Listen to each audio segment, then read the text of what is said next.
The manufacturers will dazzle you with nice components, saving their money on wheels and tyres.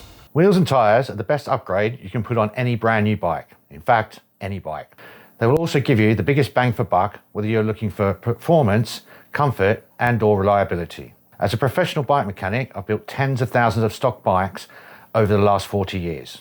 One thing that is blindingly obvious is the manufacturers will dazzle you with space-age design and nice components, saving their money on wheels and tyres.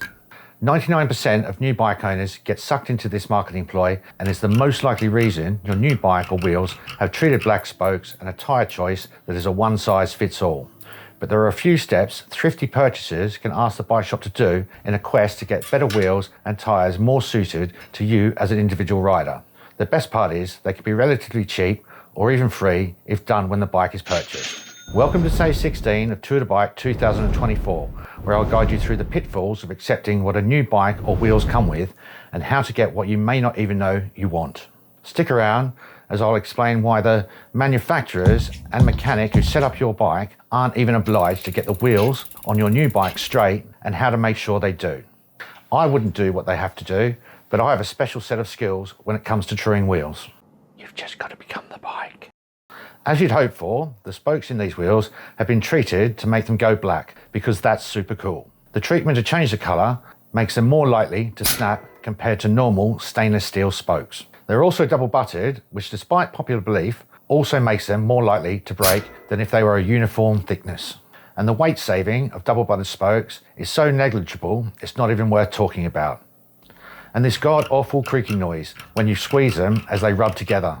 It may go away through usage, but it says a lot about the quality of the spokes. They also feel under tension to me when I squeeze them. The meter never lies. The best thing you can do with this wheel is take the spokes out and rebuild with plain gauge stainless steel DT spokes.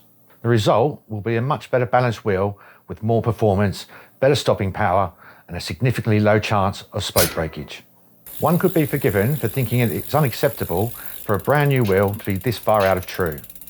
I'm going to explain to you later why this wheel is actually completely within the tolerances, the laws of multiple countries state for a new bike, and why the mechanic is less likely to do anything about it in these modern times.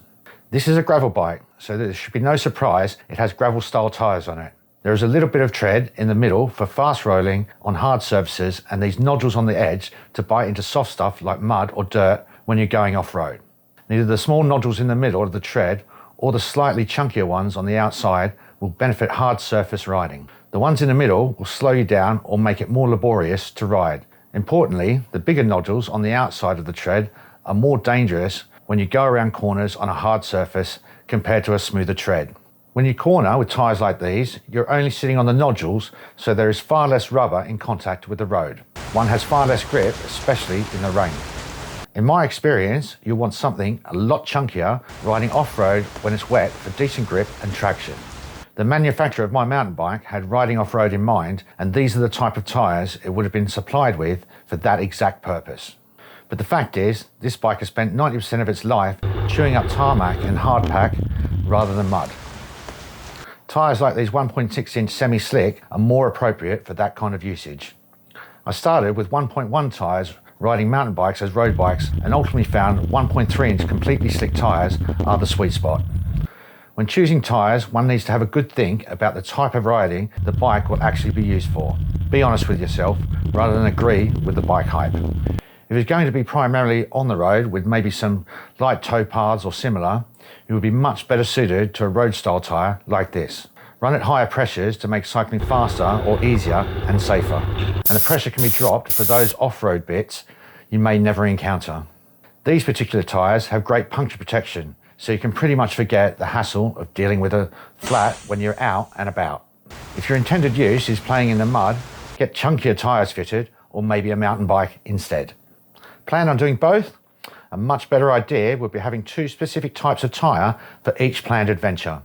In this instance, the tyres are WTB Radlers retailing at 50 quid each. In the likely chance of them being unsuitable, one could easily ask the shop to trade them in for something more appropriate for the proposed usage of the new bike.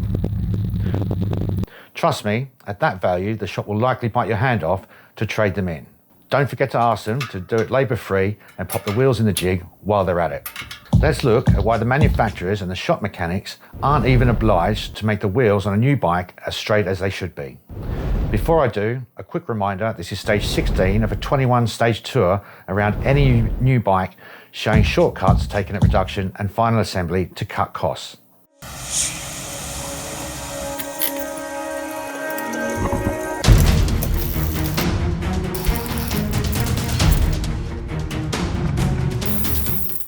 If you haven't already checked the previous stages out, take a look to see what else needs attention on your bike before it's too late. In stage 17 of Tour de Bike 2024, we'll be visiting the chainset area. I'm going to show you something that needs to be done straight away on a new chainset to avoid added frustration and a potential hospital visit in the future. The law governing how straight a bike wheel without a rim brake in the UK is 4mm laterally each way. In the US, it's a bit more specific at 1.6mm tyre clearance. As long as the tyre doesn't hit the fork blades or the rear stays, it's good to go. A lot of bike mechanics can't straighten a wheel in the bike using a rim brake as the jig. So there is Brockley's chance of getting a disc brake wheel acceptably straight in the bike. Taking two wheels out of a bike, removing the tyres, putting them in a jig, and then back together in the bike is a costly affair for a bike shop, especially as the laws are so laxed and the absence of a rim brake doesn't impede the rotation. I have always taken my wheel building very seriously because I know categorically a decent set of hand-built wheels is the single most important upgrade one can make to any bike. Click the wheel building playlist at the end if you would like to learn how to build your own wheels to get the most out of your new bike or just understand the importance of having hand-built wheels. Click the other playlist at the end to check the previous Tour de Bike stages out. My name's Ashley Malcolm and I can't wait to see you in stage 17 of Tour de Bike 2024. Until then, thanks and take care.